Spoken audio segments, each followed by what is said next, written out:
Assalamualaikum warahmatullahi wabarakatuh. Halo anak-anak, bagaimana kabarnya hari ini? Kali ini kita akan belajar materi bahasa Indonesia, yakni tentang simpulan dan ringkasan. Tema 6, subtema 1. Pada pertemuan kali ini, pada materi bahasa Indonesia ini, tugas kalian adalah merangkum materi video yang Ustazah jelaskan ini, merangkum materinya. Jadi, silahkan kalian menyiapkan buku tulis dan pensilnya. Oke, pengertian dari simpulan bacaan. Secara singkat, simpulan adalah informasi paling inti dari suatu bacaan atau suatu pernyataan yang berisi hasil dari pembicaraan atau pokok kalimat yang mencakup keseluruhan masalah yang dibicarakan.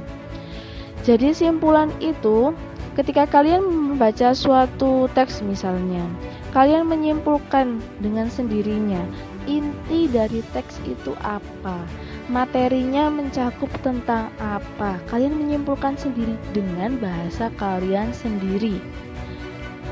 Nah, ini ada materi bagaimana sih cara membuat kesimpulan atau menyimpulkan suatu bacaan. Yang pertama, baca seluruh paragraf dalam bacaan. Kita baca dulu semuanya. Yang kedua, catat kata-kata penting pada setiap paragraf.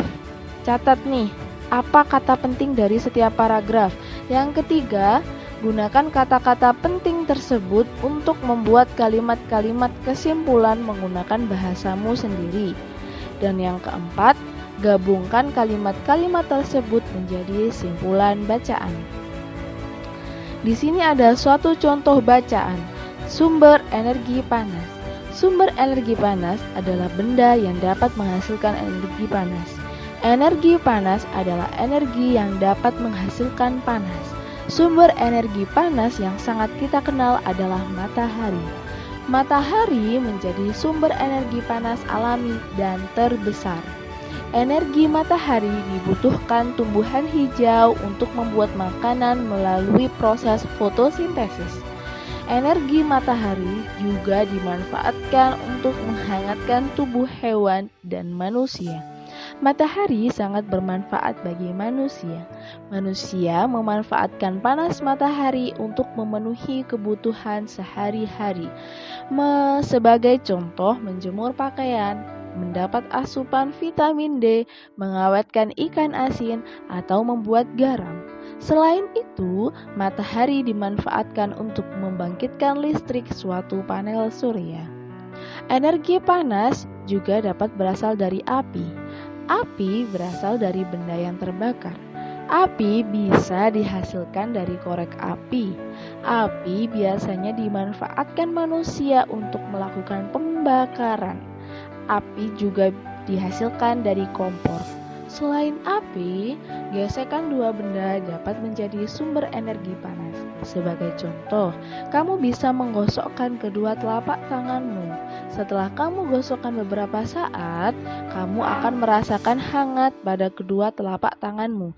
Contoh lain, kamu dapat menggosokkan penggarismu dengan kain. Setelah beberapa saat, kamu akan merasakan hangat pada penggarismu. Itu adalah suatu contoh bacaan yang akan kita ambil kesimpulannya. Yang pertama, kita sudah nih ya baca seluruh paragraf, kemudian mencatat kata-kata penting pada setiap paragraf. Nih, yang dari paragraf yang pertama sudah hasilkan kata pentingnya adalah sumber energi panas dan energi panas. Dari paragraf kedua, kata pentingnya adalah energi terbesar, fotosintesis, dan tumbuhan.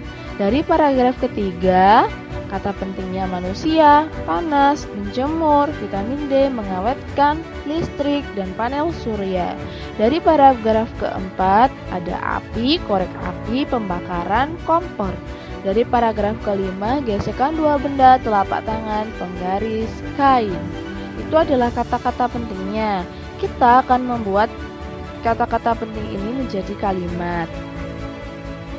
Nah, Gunakan kata-kata tersebut untuk membuat kalimat-kalimat kesimpulan menggunakan bahasamu sendiri. Yang nomor 4, gabungkan kalimat-kalimat tersebut menjadi simpulan bacaan. Jadi, dari kata-kata penting tadi, kita dapat membuat kesimpulan seperti ini. Sumber energi panas adalah benda yang dapat menghasilkan energi panas. Sebagai contoh, matahari, api, dan gesekan dua benda. Matahari dimanfaatkan untuk fotosintesis tumbuhan, menjemur baju, mendapatkan vitamin D, dan membuat garam. Api bisa dihasilkan dari korek api atau benda yang terbakar. Gesekan dua benda dapat menciptakan panas seperti gesekan dua telapak tangan serta gesekan penggaris yang tadi. Dari paragraf yang banyak tadi, kita bisa mengambil kesimpulan sedemikian rupa. Bisa difahami? Lanjut, rangkuman bacaan. Pengertian rangkuman adalah hasil menyarikan semua gagasan-gagasan pokok atau intisari suatu karangan atau buku menjadi bentuk ringkas atau pendek. Nah, itu adalah pengertian rangkuman. Sudah ketemu enggak sih apa perbedaan rangkuman dan simpulan? Apakah mereka berbeda? Tentu. Rangkuman dan simpulan mereka memiliki perbedaan. Kalau kesimpulan itu menarik kesimpulan dari sebuah karangan berdasarkan pendapat dari seorang pembaca terlepas dari pemikiran pokok penulis. Jadi kalian menyimpulkan dengan bahasa kalian sendiri tanpa menghiraukan ide pokok atau pokok-pokok pikiran.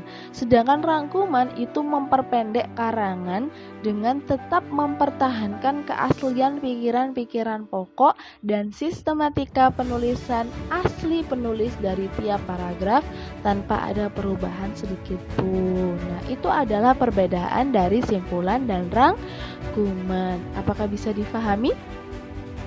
Kalau ada pertanyaan silakan wabri Ustazah dan jangan lupa untuk merangkum materi video ini. Juga jangan lupa untuk mendokumentasikan ketika kalian melihat video ini dengan memakai seragam hari Kamis. Demikian pengertian atau penjelasan materi bahasa Indonesia untuk hari ini dari Ustazah Mala.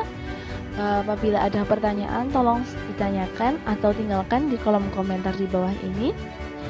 Apabila ada salah-salah kata, Ustazah mohon maaf yang sebesar-besarnya. Saya akhiri, Assalamualaikum warahmatullahi wabarakatuh. Tetap semangat, sehat, dan bahagia.